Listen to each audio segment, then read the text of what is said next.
So it's pretty clear this week that Ilia Topuria has been living his best life in Spain. So the first thing I remember seeing was that he was gifted an Aston Martin, which is absolutely incredible. Invited to Real Madrid's home stadium for their game, and he had the opportunity to do the honorary kickoff before the game started. And then he also came out with his UFC title. There's about 70,000 fans that can pack into that stadium. And again, it just proves more to the point that perhaps there could be a potential UFC event in Spain. As we know, Dana White did say at the last press conference that the UFC would be going to Spain. Ilia Topuria has said in the past that he believes that he could sell out that stadium within minutes. I'm pretty sure he said that in the Daniel Cormier interview. He'll be facing at the Santiago Bernabeu. It could be a rematch with Volk. We know recently he's been calling out Islam Makhachev. Yeah, it is. It is. That stadium is nice now. Yeah. You go to nice. soccer games? You think you can sell that? In 5 minutes. Come on, Ilia. Yeah, in 5 minutes. There's about 70,000 in there. Yeah, it doesn't matter. 5 minutes. 5 minutes. To watch a UFC fight. Yeah. We got a big following. Movsar Evloev, who is also undefeated in the UFC featherweight division. So there are some interesting prospects for potential matchups for a UFC Spain event for Ilia Topuria. Then there was also the news that Ilia Topuria had been given Spanish citizenship. So I actually didn't know that he wasn't already a Spanish citizen. I did know that he'd moved to Spain when he was 15 years old, and I think he's 27 now.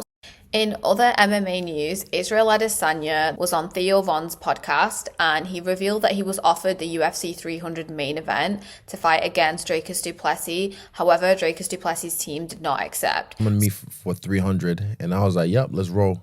But their side didn't want it, so I was like, "Well, fuck it. I'm just gonna keep." Who, DDP side? Yeah, they didn't want it. Wow. But I, they just fought Strickland, so maybe he had a little bit niggly injuries and stuff. But hey. I know a lot of fans were speculating on social media that they wanted it to be Israel Adesanya, and I know in recent interviews as well he did tease that he was going to come back soon and that we all should just watch Life out. has forced me to take some time off, and I will, but you will see me soon. I said 2027, and the retards out there actually thought I meant that, but you'll see. Also, I know it's been a few days since UFC Mexico. I wanted to talk about the crazy crowd fight that happened. It looked absolutely insane. I've never seen anything like that before. But Dana White said in the press conference it's one of the craziest things he'd ever seen. I remember watching the video, and I'm sure someone did get knocked out. Also, it was insane to see that there wasn't any security immediately stepping in. I was waiting for security to come in. They just let him go till it was over. That's one of the craziest things I've ever seen. So Sean O'Malley's name has been hitting the headlines again, and there's just so many articles that have been popping up, so I'm like, what the hell's going on? But I know it's something to do with Ryan Garcia, has to step into the octagon to face UFC champion Sean O'Malley in a potential crossover fight. Beat his ass in MMA, guaranteed.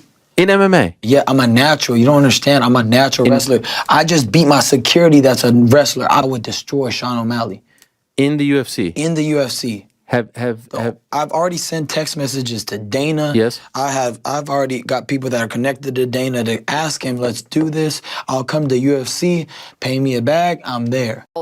Whether the UFC would do an event like that, I'm not entirely sure. I'm bringing a lot of spectators. It would be like, I don't want to compare it to YouTube boxing event. Would it do good numbers for UFC? Probably. Yes, massive. But you feel confident that you can hang, he's not typically a ground fighter, but obviously perfect. Wow. Do you have beef with him? No, I mean, he'd been calling me out for a while. Okay. He called me out first, let's be on the record. Second, he tried to claim my theme song, Superstar. I came out with that. Sean O'Malley did respond on his podcast. Fight me in UFC if the money was there. I would kill you within minutes. It's just not even realistic. I don't need to fucking take him down to, I mean, I could take him down and choke him, but it's like I would kick him in the fucking body. I would kick his little sticks. Do whatever the fuck I wanted to. Personally, I don't think it will happen. I think 17 wins, only 1 loss. He's at the peak, I would say, of his MMA career anyway. He's the current UFC bantamweight champion. Why wouldn't he want to headline more UFC events against, you know, actual UFC fighters, make more title defenses first, you know, and really build up his legacy in the UFC first before doing any kind of like gimmick fights. And the bantamweight division is just getting more interesting anyway. In the future, I could see it happening. Maybe when Sean O'Malley is a bit older. But like and subscribe to my channel, comment and let me know what other content or things you'd like me to talk about or do a video on.